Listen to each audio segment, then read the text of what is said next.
dan bekerja pada seorang majikan di negeri itu. Orang itu menyuruhnya ke ladang untuk menjaga babi.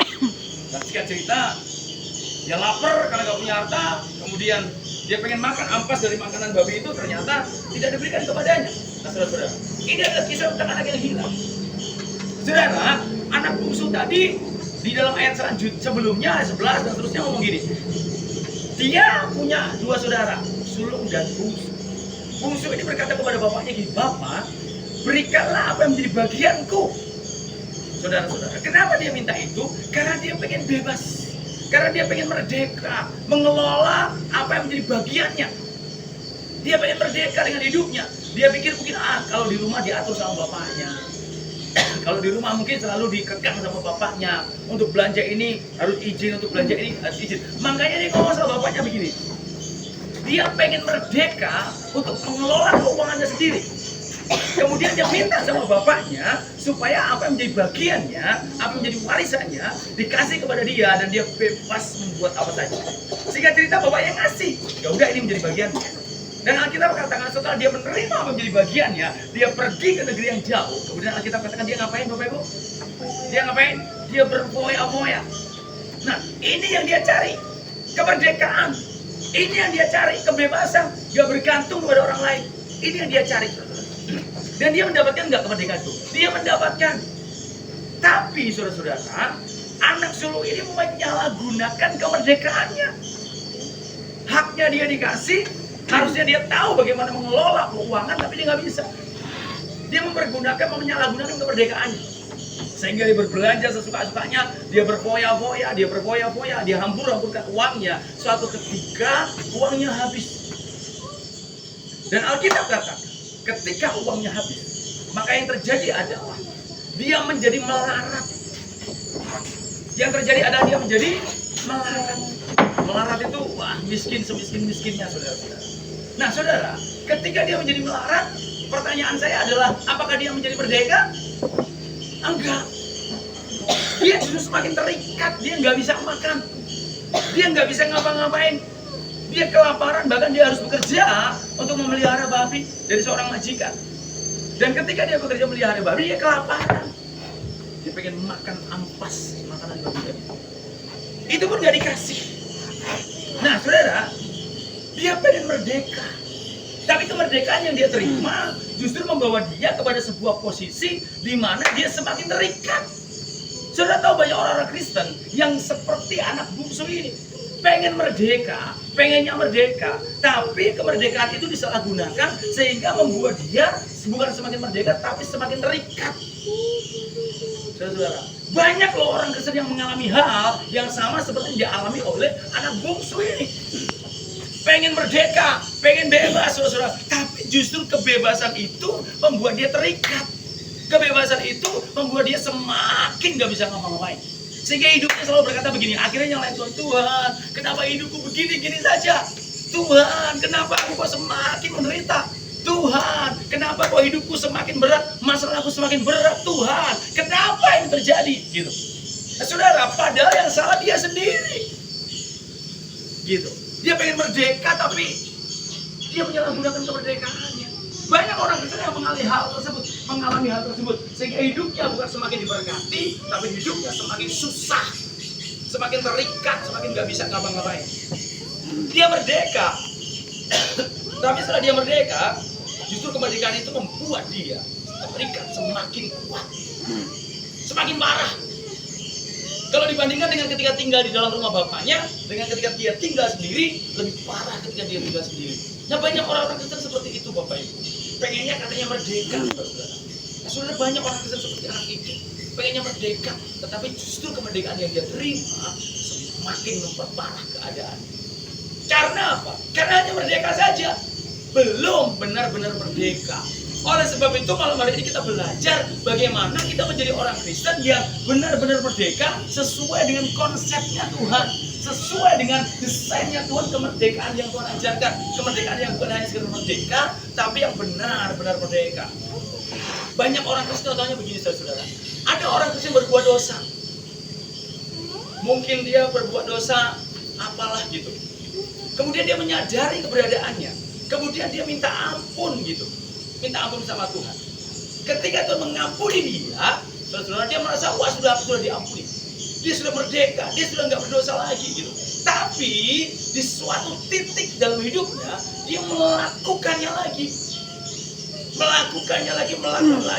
minta pengampunan. Tapi saudara-saudara, ketika dia sudah diampuni dia melakukan lagi, bahkan melakukan yang lebih parah dari itu. Saudara, malam hari ini saya mau kasih tahu kepada saudara, banyak orang Kristen yang berbuat dosa kemudian minta ampun sama Tuhan dan dia merasa sudah diampuni. Yang terjadi justru pengampunan kemerdekaan itu bukan dia jaga dengan kuat, bukan dia pegang dengan kuat, tapi dia salah gunakan. Sehingga dia berpikir begini, aku pernah berdosa, aku diampuni, kalau sekarang aku berdosa, aku akan minta ampun lagi dan terus begitu.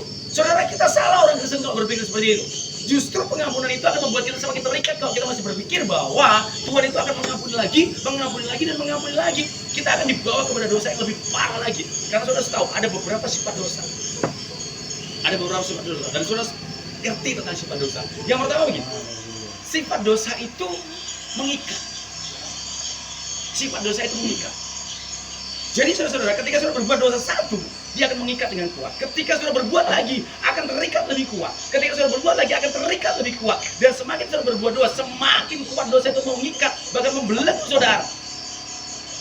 Dosa itu sifatnya mengikat. Dosa itu banyak, saudara. Ada dosa iri hati, dosa enggak? Dosa. Ada dosa syirik, dosa enggak? Dosa. Ada dosa kebencian. Ada dosa perzinahan. Ada dosa macam-macam, saudara. Dan ketika orang berbuat dosa semakin terikat. Makanya saudara pernah dengar nggak? Ada orang berdosa, pengen bertobat, itu susah yang minta ampun. Pernah dengar nggak? Atau mungkin saudara pernah mengalami hal ini? Ada orang yang suka mungkin mabuk, dia pengen lepas dari mabuknya, susahnya ampun. Kenapa? Karena dia tahu dosa itu, dia harus tahu bahwa kita harus tahu bahwa dosa itu sifatnya mengikat. Semakin saudara berontak, pengen lepas, semakin dia mengikat. Itu saudara. Dan kemudian sifat dosa yang kedua itu apa? Sifat dosa yang kedua adalah gini. Dosa itu sifatnya adalah dia akan membawa saudara untuk melakukan dosa yang lebih besar lagi dari sebelumnya. Saudara. Saudara pernah dengar nggak? Ada kisah begini. Ada pencuri yang tertangkap. Saudara, dibawa di penjara. Kemudian ternyata dia bukan mencuri tapi membunuh. Ditanya begini. Setelah di kantor polisi ditanya begini. Kenapa kamu membunuh? Dia bilang kayak gini, Pak, tadinya saya nggak niat membunuh, niat saya mencuri saja, gitu. Terus kenapa sampai membunuh, gitu? Karena pas saya mencuri, orangnya bangun. Kemudian ketika saya melihat orangnya bangun, maka saya bunuh. Pernah dengar nggak kisah kayak gitu? Ada kan yang niatnya nggak membunuh pada saudara, dia akan mencuri. Tapi ketika punya bangun dibunuh, itu sifat dosa, membawa kita untuk melakukan dosa lebih besar lagi. Itu saudara, ada orang saudara yang tadinya cuma mencuri saja, tetapi dia bisa dalam satu kejadian melakukan hal bertumpuk-tumpuk. Contohnya gini, dia mencuri. Ketika dia lihat tuan rumahnya tidur, kemudian lihat, wah ternyata yang tidur itu seorang wanita, ibu-ibu atau anak muda. Wah, cewek misalnya, yang mencuri laki-laki. Dia lihat selimutnya terangkat. Wah, dia lihat, wah tidurnya ini kayak seksi nih karena terangkat selimutnya. Akhirnya dia berkosa. Padahal gak niat. Nah, setelah diperkosa orangnya berontak bangun, setelah diperkosa dibunuh, saudara. Padahal gak ada niat. Niatnya cuma mencuri, tapi ketika melihat mungkin, wah tidurnya agak-agak terbuka gitu, selimutnya terbuka. Akhirnya dia memperkosa, dan setelah memperkosa jadi membunuh. Nah, saudara ingat sikap dosa itu kayak gitu. Makanya jangan main-main dengan dosa. Nah, banyak orang Kristen yang pengen lepas dari dosa, tapi ternyata bukannya selesai dengan dosanya, tapi dia melakukan lagi, dia salah gunakan kemerdekaannya itu. Sehingga dosa itu semakin mengikat dia dengan kuat. Sehingga dosa itu semakin membelenggu dia dengan kuat. Saudara, seperti anak bungsu yang pengen merdeka, justru kemerdekaan yang dia dapat itu membuat dia semakin terikat. Ada juga orang Kristen begini, saudara. Dia sakit, pengen sembuh. Karena sakitnya mungkin sakit tenggorokan atau sakit apa gitu. Contohnya dia peminum gitu ya, saudara, ambil contoh ini lagi aja. Peminum, dia sakit, kemudian sakit paru, mungkin paru-paru atau jantungnya sakit. Dia berobat. Ketika dia berobat begini, Tuhan sembuhkan saya, kalau saya sembuh saya nggak akan minum lagi. Kalau saya sembuh saya nggak mabuk lagi. Gitu. Tapi ketika dia sembuh, saudara, wah dia senang, wah sembuh juga sembuh. Sebulan, 2 bulan, 3 bulan rasa wah baik-baik saja nih, aman saja di dadanya. Kemudian dia mulai coba lagi 1 gelas, gak apa-apa tuh, gak sakit lagi. Dia mulai coba 2 gelas, akhirnya 1 botol, wih gak apa-apa, aman-aman dada. Akhirnya 2 botol, 3 botol, akhirnya setiap hari tambah-tambah terus, saudara-saudara. Nah, itu kemerdekaan yang disalahgunakan. Tuhan sembuhkan dia untuk bertobat sebenarnya, tapi karena dia menyalahgunakan kemerdekaan itu, jadi yang terjadi adalah seperti itu. Begitu dengan orang pengen begini, saudara, Tuhan berkati saya, kalau saya diberkati Tuhan dengan keuangan gitu, saya akan melakukan apa yang Tuhan mau. Saya akan rajin gereja, saya akan rajin berdoa, saya akan rajin beribadah. Ketika Tuhan berkati dia berpikir, wah kalau aku diberkati banyak berarti aku merdeka keuangan, aku bisa beli apa saja. Ketika dia diberkati, saudara-saudara, banyak orang Kristen menyalahgunakan kemerdekaan, menyalahgunakan berkatnya. Ketika hari Minggu, Pak Pendeta bilang, yo ibadah ya Minggu. Oh iya Pak, ternyata Minggu pagi begini berpikir, wah kayaknya kalau ini jalan-jalan ke Sangkira, wah rame di Sangkira. Sudah meninggalkan ibadah. Saudara berkata bahwa saya sudah merdeka dengan keuangan, sudah punya uang, kemudian sudah punya ibadah. Ibadah kapan saja. Akhirnya ketika habis sudah bukan malah merdeka, secara keuangan justru malah terikat. Nah, banyak orang Kristen yang menyalahgunakan kemerdekaannya. Dan hari ini saya akan ajarkan kepada saudara, kita belajar bersama-sama apa sih yang dimaksud oleh Tuhan kemerdekaan yang sebenarnya, atau kemerdekaan yang benar-benar merdeka, yang nggak bisa digoyahkan lagi, saudara. Kalau merdeka saja, kita sama seperti anak sulung tadi, minta semua bagiannya, dia pengen merdeka. Akhirnya ketika dia diberikan oleh bapaknya, dia pergi ke negeri yang jauh, dia berkoyak-koyak, sehingga dia butuh kemerdekaan itu membuat dia semakin terikat. Gak semakin merdeka, semakin terikat. Nah, yang dimau oleh Tuhan, kemerdekaan seperti apa yang Tuhan mau, supaya kita menjadi orang Kristen yang benar-benar merdeka. Mari kita lihat dalam kitab Kejadian pasal kedua.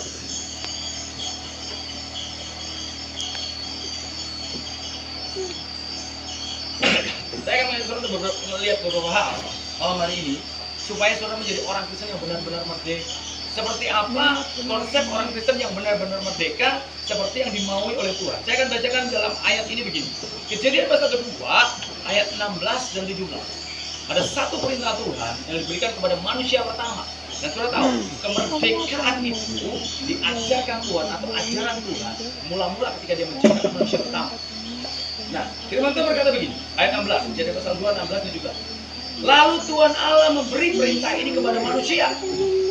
Semua pohon dalam taman ini boleh kau makan buahnya dengan apa? Bebas. Dengan bebas. Artinya apa tuh bebas tadi? Merdeka.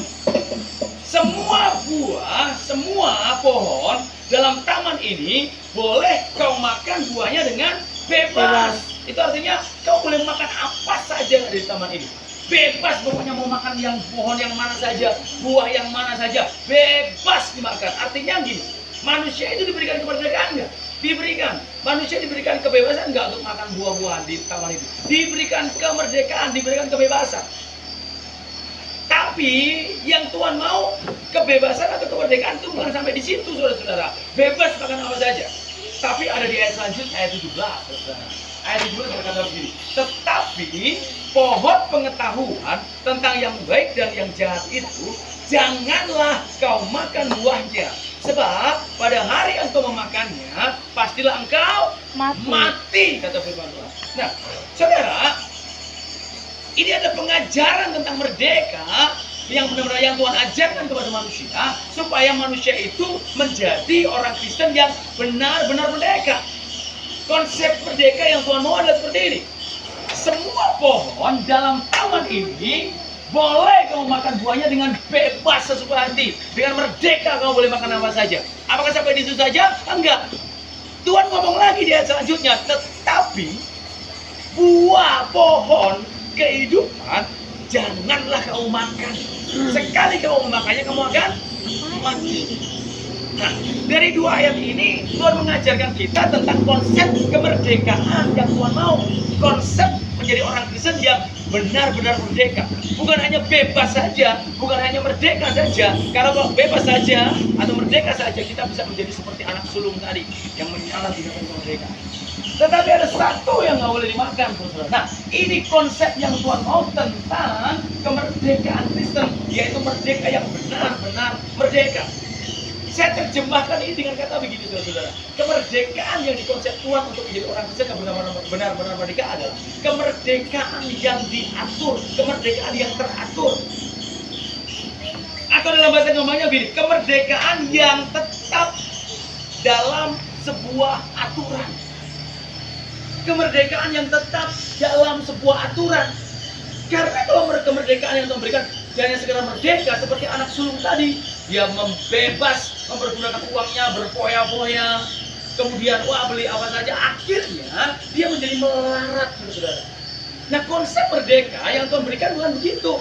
Tapi konsep merdeka yang Tuhan berikan yang benar-benar merdeka adalah ini, kemerdekaan tapi tetap dengan sebuah aturan. Kemerdekaan yang tetap dalam sebuah aturan. Saya mau tanya begini, orang Kristen, Bapak Ibu, teman-teman di sini, orang Kristen tuh tentang makan tuh bebas? Bebas nggak? Makan apa saja boleh kan? Saudara mau makan B1, B2, B3, RT, RW, apa lagi? Saudara bebas makan. Tapi, saudara, orang Kristen harus tahu tentang makanan. Ada aturan yang saudara harus kerjakan. Saudara, ada aturan. Makan bebas, saudara boleh makan aja apa aja. Orang Kristen boleh makan BR, kalau suka RW makan aja. Kalau saudara suka B2 makanlah B2. Kalau saudara makan suka berburu, makan kelelawar, makanlah kelelawar. Bahkan kalau saudara doyan ular pun makan ular. Makan apa ya? Oh, enak loh itu. Kalau saudara suka makan tikus pun makanlah tikus. Bapak-bapak itu makan tikus saudara. Tapi bukan tikus seperti yang di sini. Tikus yang tikus yang ekornya putih-putih seperti juga. Bebas. Tapi saudara harus tahu ada konsep kemerdekaan bebas untuk makan yang dengan sebuah aturan. Saudara tahu nggak bahwa di dalam Kristen itu aturan-aturan tentang makanan? Saudara, ada beberapa aturan tentang makanan yang nggak boleh saudara makan. Bukan makanannya apa, bukan. Tetapi Alkitab katakan begini, untuk makanan kita bebas makan apa saja. Kalau memang boleh makan, kalau kamu bisa makan, saudara bisa makan, makan aja. Kata firman Tuhan. Tapi ada beberapa aturan yang saudara harus taruh dalam ini. Contohnya begini, orang Kristen itu boleh makan apa saja. Tapi, satu, nggak boleh makan makanan yang mengandung darah. Artinya, saudara masak apa saja, boleh silakan. Tapi dilarang untuk makan makanan yang masaknya sengaja ditaruh darah. Itu nggak boleh, kata firman Tuhan. Saudara masuk makan ini, mulai hari ini saudara berpikir, boleh makan apa saja. Tapi yang pertama, makanan yang mengandung darah nggak boleh. Artinya mengandung darah itu apa? Makanan yang masaknya sengaja ditaruh darah. Ada kan orang-orang yang lagi potong RW, potong ayam, potong apa, potong B2, darahnya ditampung. Kemudian kita masak, dioseng sama-sama dengan masakannya. Firman Tuhan katakan, no, itu nggak boleh. Sudah diberikan kesempatan oleh Tuhan untuk makan apa saja. Sama seperti di Taman Eden tadi. Sudah boleh makan aja, Adam dan Hawa boleh makan apa saja, tapi ada satu yang boleh dimakan. Nah, orang Kristen juga punya aturan juga. Yang pertama, makanan yang mengandung darah. Sudah nggak boleh makan, artinya sengaja ditaruh. Yang kedua, makanan yang sudah nggak boleh makan adalah makanan yang mati tercekik. Sudah tahu mati tercekik artinya? Makanan yang binatang ini, terutama binatang ya, yang hidup ya. Saudara, yang nggak keluar darah bunuhnya. Contohnya saudara punya RW, karena saudara nggak berani pentung, saudara masukin di dalam karung, saudara tenggelami di dalam air. Mati nggak dia? Mati nggak? Mati. Tapi keluar darah nggak? Enggak. Kata firman Tuhan yang kayak gitu nggak boleh dimakan. Aturannya kira-kira seperti itu. Dan ada beberapa hal lagi. Kemudian saudara tahu lagi bahwa makanan yang boleh dimakan oleh orang Kristen adalah makanan yang sudah dipersembahkan kepada berhala. Itu nggak boleh dimakan. Makanan yang sudah dipersembahkan kepada berhala nggak boleh dimakan. Kalau sudah tahu makanan itu sudah dipersembahkan kepada berhala, yang nggak usah dimakan. Kalau dikasih kepada ini saya bagi, kalau sudah tahu makanan itu sudah dipersembahkan kepada berhala atau bekas dipersembahkan kepada berhala. Contohnya apa sih dipersembahkan kepada berhala? Saudara, ada yang namanya sesajen, saudara pernah tahu? Kalau di bawah pohon nih, ada makanan, ada ayam, satu ekor ayam panggang. Sudah taruh di bawah pohon. Kemudian udah, kalau udah selesai acara ini, ambil aja. Itu nggak boleh. Kemudian makanan yang boleh kita makan selanjutnya, makanan yang dibuskan. Apa tuh makanan yang dibuskan? Kalau saudara mau makan nggak berdua dulu, itu nggak boleh. Dan ada beberapa hal yang saya boleh begini. Ada satu lagi sebenarnya kita kadang-kadang nggak berpikir. Makanan yang bukan menjadi hak kita makan itu juga boleh. Yang bukan menjadi hak kita, tapi kita makan nggak boleh, saudara. Itu kalau kita. Nah, saudara, makanan saja ada merdeka, saudara boleh makan apa saja. Tapi, saudara-saudara, tapi ada aturan yang mengaturnya. Gitu.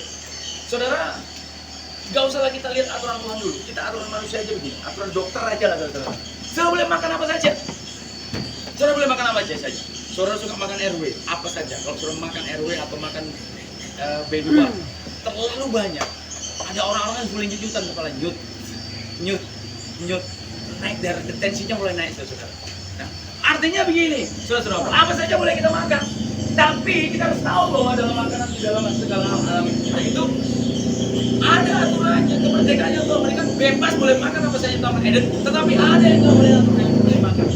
Artinya gini, saudara, kemerdekaan yang dimaksud oleh Tuhan dengan benar-benar merdeka, yang tidak membuat kita terikat adalah kemerdekaan, tapi kemerdekaan yang tetap dalam sebuah aturan. Orang makan nggak pakai aturan itu bisa jadi penyakit, saudara. Kemudian makan nggak ikut aturan itu bisa jadi berdosa. Jadi semuanya harus begini, saudara. Contohnya begini, orang Kristen boleh marah nggak? Boleh marah nggak orang Kristen? Boleh. Kita katakan boleh marah, tapi ada aturannya nggak? Ada, saudara. Kalau saudara marah-marah main hantam saja, saudara akan menjadi orang-orang yang nggak merdeka nanti. Karena begini, kalau saya marah sama Pak Samuel, marah-marah di hari ini, marah-marah nggak ada aturan, pokoknya marah saling maki-maki. Besok ketemu enak nggak? Enggak. Enak nggak? Akhirnya justru saya nggak merdeka ketemu Pak Samuel. Kenapa? Aduh, berantem. Jadi kalau ketemu mati masih panas nih. 1 minggu kemudian masih enak nggak? Gak enak, saudara. Karena belum selesai, gitu kan? Ya sudah, kalau ketemu paling ya pura-pura nggak lihat, gitu kan? Atau menghindar. Akhirnya jadi nggak merdeka, gitu. Aturannya boleh marah nggak? Boleh marah, orang itu boleh marah. Tetapi ada 2 aturan, saudara tahu. Yang pertama apa? Yang sering diketahui orang Kristen hanya 1. Yang pertama boleh marah, tapi jangan sampai matahari terbenam. Itu aja yang dikatakan orang Kristen. Jadi kalau begitu ya boleh marah-marah aja, saudara. Tapi yang penting masa matahari terbenam selesai. No, bukan hanya itu. Bukan hanya itu. Orang Kristen harus tahu satu hal lagi. Alkitab katakan begini, boleh marah, 1. Yang penting jangan sampai matahari terbenam kita memelihara marah kita. Belum selesai. Ada yang kedua lagi, saudara. Boleh marah, Alkitab katakan begini, tapi jangan sampai berbuat dosa. Itu yang paling penting, saudara. Dan ini jarang dimengerti orang Kristen. Orang Kristen yang tahu bahwa boleh marah, tapi jangan sampai matahari terbenam. Tapi enggak, ada satu lagi yang lebih penting. Saudara boleh marah. Orang Kristen boleh marah, boleh. Tuhan Yesus pernah marah nggak? Pernah. Tuhan Yesus pernah marah di bait Allah. Dia pernah tunggang balikan meja-meja penukar-penukar uang, para penjual-penjual di belakang bait Allah. Dia pernah marah. Tapi dengan catatan 2 hal yang boleh marah, aturannya adalah boleh marah 1, jangan sampai matahari terbenam, marah kita belum selesai. Kita belum berdamai gitu maksudnya. Yang kedua boleh marah, tapi jangan sampai marah kita itu berbuat dosa. Nah, marah berbuat dosa itu bagaimana, saudara? Saudara pernah marah sampai maki-maki orang itu berbuat dosa nggak? Dosa itu nggak boleh. Gitu. Yang penting aturannya seperti itu, saudara. Nah, orang Kristen itu sampai seperti itu, saudara. Kita berikan kemerdekaan, kita berikan kebebasan, tapi bukan bebas yang sebebas-bebasnya, bebas merdeka sih. Tapi firman Tuhan katakan harus tetap dalam sebuah aturan. Saudara. Nah, yang kedua, saudara. Yang kedua, saya akan berikan hal ini pada saudara. Yang kedua dalam Yohanes pasal 8 tadi, mari kita baca ayat 10 dan 11. Ada sebuah kasus, ada sebuah peristiwa, dan dari sini kita akan melihat, saudara. Kemerdekaan seperti apa yang dimau oleh Tuhan, yang dihidupi oleh orang Kristen. Yang pertama tadi kemerdekaan yang tetap dalam sebuah aturan. Dan itu akan membawa saudara justru menjadi orang-orang Kristen yang benar-benar merdeka. Bukan hanya merdeka saja. Yohanes pasal 8 ayat 10 dan 11. Ada satu peristiwa tentang seorang perempuan yang kedapatan berzina, kemudian dibawa kepada Yesus. Dan kemudian orang-orang Yahudi berkata kepada Yesus, biasanya pada zaman Musa, kalau orang kedapatan berzina, orang itu harus dilempari batu sampai mati. Dan kemudian orang ini, wanita ini dibawa kepada Tuhan Yesus.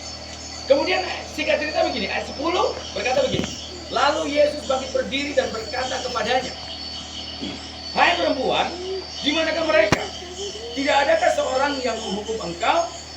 Ayat 11, jawabnya, tidak ada Tuhan.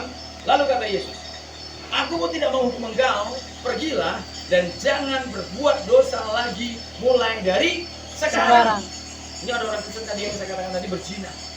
Hukum pada waktu itu orang yang berzina kedapatan berzina, dia harus dilempari batu sampai mati. Kemudian dibawa kepada Yesus, Yesus menulis sesuatu di tanah, kemudian dia berkata begini, yang tidak pernah berdosa, dia lebih dahulu melempar batu. Kemudian Yesus selesai. Kemudian satu persatu mulai pergi sampai nggak ada orang. Karena Tuhan berikan aturan begini, yang tidak berdosa, yang tidak pernah berdosa, dia pertama kali melempar. Dan mereka merasa berdosa semua.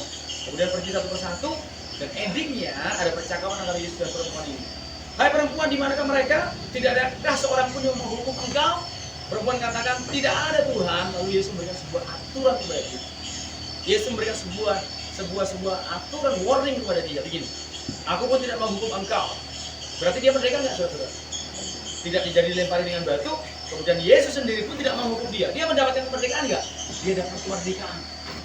Dia dapat kemerdekaan. Dia dapat kebebasan. Dia lepas dari penghukuman. Itu artinya merdeka, saudara. Tetapi bukan hanya merdeka, ya sudah pergi saja, enggak. Tapi Tuhan memberikan sebuah warning, memberikan sebuah pesan kepada dia. Aku tidak menghukum engkau, pergilah dan jangan berbuat dosa lagi mulai dari sekarang. Sampai kapan? Sampai kapan? Sampai seterusnya, saudara. Dia memiliki hidup yang harus, dia memiliki kehidupan yang akan dia harus jalani. Nah, saudara, yang kedua, saya boleh simpulkan begini, saudara. Dari peristiwa ini, konsep kemerdekaan yang benar-benar merdeka, yang Tuhan mau untuk dilakukan oleh orang Kristen adalah ini. Kemerdekaan dengan sebuah tujuan. Orang tadi, wanita berjalan, Tuhan berkata begini, ada yang menghukum kau, nggak ada satupun. Dan Tuhan berkata, aku pun tidak menghukum engkau, mulai hari ini pergilah kau dengan selamat, dan mulai hari ini jangan berbuat dosa lagi. Artinya mulai hari ini kamu harus hidup dengan sebuah tujuan. Gitu. Nah, kemerdekaan yang Tuhan mau yang kedua adalah kemerdekaan dengan sebuah tujuan. Saudara tahu di dalam kehidupan ini ada orang yang sangat-sangat merdeka. Bebas mau ngapain saja bebas. Bahkan gitu, dia mukul orang saja bebas, tidak dihukum. Dia bunuh orang pun nggak dihukum. Saudara tahu siapa? Hah? Orang gila, saudara. Ini orang merdeka, benar-benar ini orang merdeka. Tapi pertanyaan saya, apakah dia orang merdeka yang benar-benar merdeka? No. Dia merdeka, tapi saudara tahu orang gila hidupnya di mana? Di jalanan. Jalan ke sana semuanya ada tujuan nggak? Nggak ada tujuan. Merdeka tanpa tujuan itu gila, saudara. Jadi yang merdeka yang Tuhan mau adalah merdeka dengan sebuah tujuan. Karena merdeka tanpa tujuan itu orang gila. Dia bebas sih makan apa saja. Saudara, dia pungut-pungut makan di sampah boleh ya? Bebas namanya merdeka, orang gila, saudara. Tapi sayangnya kebebasan dimiliki oleh orang gila adalah kebebasan tanpa sebuah tujuan. Sehingga membuat dia merdeka enggak? Kelihatannya mereka, tapi dia benar-benar nggak merdeka. Kenapa? Karena jiwanya terikat. Orang gila itu kan namanya sakit jiwanya sakit. Jiwanya sakit. Dia nggak merdeka, kelihatannya merdeka. Wah ya, jadi orang gila, bisa makan apa saja. Enak jadi orang gila, nggak punya pikiran, nggak mikir masalah, nggak mikir apa-apa. Enak. Tapi sudah tahu jiwanya dia nggak merdeka. Jiwanya dia terikat. Dan orang merdeka tanpa sebuah tujuan itu hanya orang gila, saudara. Nah, saudara, saya berikan contoh begini. Kemerdekaan dengan sebuah tujuan adalah begini. Saya pernah nonton main bola. Main bola itu saya mau ngoper kasih siapa saja, boleh nggak? Boleh. Saya mau tendang kemana saja, boleh nggak? Boleh. Saya mau lari maju, mau lari mundur, mau lari kiri, lari kanan, boleh nggak? Boleh nggak? Boleh, siapa mau larang? Maju bola. Kalau teman satu yang bawa bola kan saya harus bisa lari ke sana, bisa lari ke sana, bisa lari ke sana, supaya saya dioper bolanya. Bebas nggak, saudara? Lari kemana saja bebas nggak? Bebas. Mau tendang kemana saja bebas nggak? Bebas. Mau masukin bola ke gawang mana saja bebas. Mau pakai pola apa saja bebas nggak? Bebas. Saudara bayangkan kalau main bola hanya diberikan kebebasan saja. Yang terjadi cuma satu lari ke sana, satu lari ke sana, satu lari ke sana, satu tendang sana, satu tendang sana, satu duduk, satu bebas. Nah, kemerdekaan bukan seperti itu. Merdeka main bola itu saudara bebas. Mau lari kemana saja bebas. Saudara mau tendang bola kemana saja bebas. Saudara mau kasih bola siapa saja bebas. Bebas, merdeka. Saudara diberikan kemerdekaan main bola. Tapi ada aturan nggak? Ada tujuan nggak? Ada. Tujuannya menggolkan bola kemudian meraih sebuah kemenangan. Nah kalau cuma bebas saja, saudara-saudara, sudah bayangkan kalau bebas saja. Biar 2 hari 2 malam main bola, saudara, nggak ada tujuan. Dia cuma muter-muter situ aja. Nah orang Kristen yang menganggap dirinya merdeka tanpa sebuah tujuan, hanya muter-muter saja hidupnya, sama seperti orang Israel yang muter-muter padang gurun. Nah banyak orang Kristen yang hidupnya merdeka tapi bebas tapi tanpa sebuah tujuan. Endingnya adalah muter-muter saja di padang gurun sampai tua. Muter-muter saja di padang gurun. Jadi hari ini yang Tuhan mau adalah ini, bahwa kita diberikan kemerdekaan oleh Tuhan. Bukan hanya sekedar merdeka, tapi Tuhan mau kita tuh benar-benar merdeka. Merdeka tanpa sebuah aturan itu hanya sekedar merdeka saja, bukan benar-benar merdeka. Merdeka tanpa sebuah tujuan itu hanya merdeka saja, bukan benar-benar merdeka, saudara. Merdeka itu ada sebuah tujuan. Merdeka yang benar-benar merdeka itu adalah merdeka yang dengan sebuah tujuan. Dan saudara, dalam kekristenan ini sudah diberikan kemerdekaan oleh Tuhan. Kita diberikan kemerdekaan, saudara. Satu hari sudah diberikan aturan nggak sama Tuhan, harus berdoa berapa kali? Ada aturan nggak? Artinya Tuhan memberikan kemerdekaan bagi kita untuk berdoa. Tapi walaupun demikian, kemerdekaan itu jangan salah gunakan. Kemerdekaan itu jangan salah gunakan. Tapi saudara merdeka dengan aturan, merdeka dengan sebuah tujuan. Gitu saudara. Kita, saudara, wah Tuhan yang kita sembah Tuhan yang luar biasa. Tuhan memberikan kemerdekaan yang luar biasa kepada kita. Tapi saudara-saudara begini, firman Tuhan katakan kalau Tuhan sudah memberikan kemerdekaan, jangan sampai kita sebagai orang Kristen itu menyalahgunakan kemerdekaan. Karena kalau kita menyalahgunakan kemerdekaan, justru kemerdekaan yang kita salahgunakan itu akan mengikat kita, menjadikan kita semakin sengsara, semakin menderita seperti anak bungsu tadi. Jadi hari ini mari kita belajar bersama-sama bahwa Tuhan yang kita sembah itu Tuhan yang dahsyat. Amin. Tuhan yang kita sembah itu Tuhan yang luar biasa. Tuhan yang Maha Pengampun, Tuhan yang mengasihi buat kita. Nah yang Tuhan mau adalah ketika kita terima kemerdekaan yaitu pengampunan, maka yang Tuhan mau kita juga mengampuni orang lain. Amin. Kita dikasih oleh Tuhan dan kasih Tuhan itu kasih yang tak terbatas. Artinya kita diberikan kemerdekaan untuk menerima kasih Tuhan kapan saja. Tapi Tuhan juga mau kita memberikan kasih itu kepada orang lain. Itu kemerdekaan dengan sebuah aturan, itu kemerdekaan dengan sebuah tujuan. Kita diberikan kemerdekaan oleh Tuhan untuk melakukan apa saja buat Tuhan. Tapi yang Tuhan mau adalah kemerdekaan yang tetap dengan sebuah tujuan. Melayani ada tujuan, nggak ada, saudara. Ada tujuan. Saudara berdoa ada tujuan, nggak ada, saudara. Saudara berdoa beribadah ada tujuan, nggak ada. Yang Tuhan mau adalah kemerdekaan yang bukan hanya sekedar merdeka, tetapi kemerdekaan yang benar-benar merdeka. Dan konsep kemerdekaan yang Tuhan mau dalam hidup kita, yang kita hidupi sebagai orang Kristen, supaya kita menjadi orang Kristen yang benar-benar merdeka adalah kemerdekaan yang tetap dalam sebuah aturan. Dan yang kedua adalah kemerdekaan dengan sebuah tujuan. Hari ini mari kita ikut tujuannya Tuhan.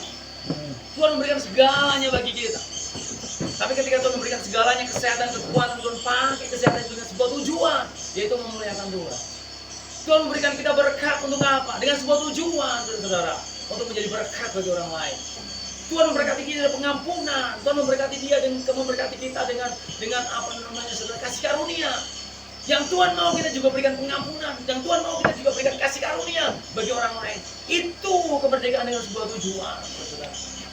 Apalagi malam hari ini kita ada di tempat ini bersama-sama di tempat untuk memuji dan menyembah. Ada satu tujuan Tuhan yang besar malam hari ini. Tuhan mau saudara saya diberkati oleh Tuhan. Tuhan mau kita semua ada di tempat ini mengalami pertolongan Tuhan, mengalami kasih karunia Tuhan, mengalami perkenanan Tuhan. Dan oleh sebab itu mari kita bawa hati kita kepada Tuhan. Hari ini, di hari ini kita mungkin sedang pengen merdeka, saudara. Boleh saudara merdeka. Tapi ingat kata Tuhan, kamu harus menjadi orang merdeka yang benar-benar merdeka. Kemerdekaan yang tetap dalam sebuah aturan, kemerdekaan dengan sebuah tujuan untuk memuliakan Tuhan. Tuhan Yesus memberkati kita semuanya, mari kita tundukkan kepala buat firman Tuhan ini. Segala sesuatu Tuhan berikan kepada kita. Mari katakan sama-sama, Engkau kekuatan, Engkau kekuatan dan perisaiku, kepadamu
Engkau kekuatan, Engkau kekuatan dan perisai kepadamu, Rohku berserah. Kaulah Tuhan, haleluya, haleluya, mari kita panggil nama Tuhan.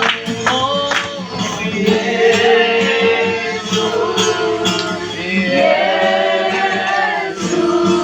Kau berarti bagiku. Yesus, Yesus, Yesus, amin.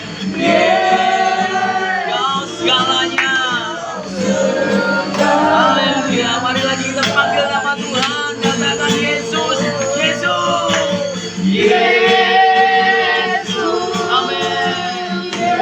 Haleluya, Kau berarti bagiku. Yesus, Yesus, Yesus, Yesus, Kau segalanya. Terima kasih Tuhan. Mari setiap kita memandang kepada wajah-Nya Tuhan. Setiap kita malam hari ini jemaat-jemaat Tuhan di tempat ini saya mengajak saudara untuk mengucap syukur dan berterima kasih kepada Tuhan buat segala berkat rahmat, anugerah, kasih karunia Tuhan yang Tuhan berikan bagi saudara dan saya malam hari ini. Katakan bersama-sama, makasih Tuhan. Kami panggil namamu Tuhan. Kami rindu lawatan-Mu, kami rindu hadirat-Mu. Bawa kami untuk tenggelam dalam hadirat-Mu Tuhan. Tanam kami dalam hadirat-Mu, meteraikan kami selalu dalam hadirat-Mu Tuhan. Kami rindu menikmati bait-Mu, kami rindu menikmati kasih karunia-Mu Tuhan. Haleluya. Terima kasih Tuhan. Haleluya. Haleluya. Haleluya. Haleluya Yesus. Terima kasih Tuhan. Biar malam hari ini terjadi satu kasih karunia, terjadi anugerah, terjadi belas kasihan Tuhan atas pelayanan ini, atas jemaat-Mu, atas hamba-Mu di tempat ini Tuhan.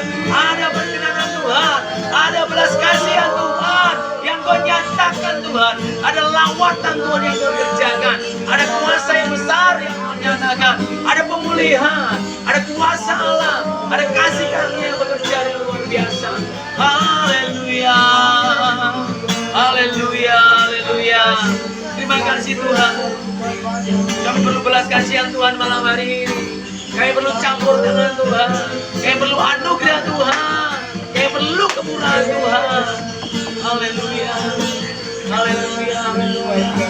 Malam hari ini Bapak Ibu jemaat-jemaat Tuhan, kami hamba-hamba Tuhan dari Komisi Penginjilan akan berdoa kepada saudara-saudara. Malam hari ini kami tidak tahu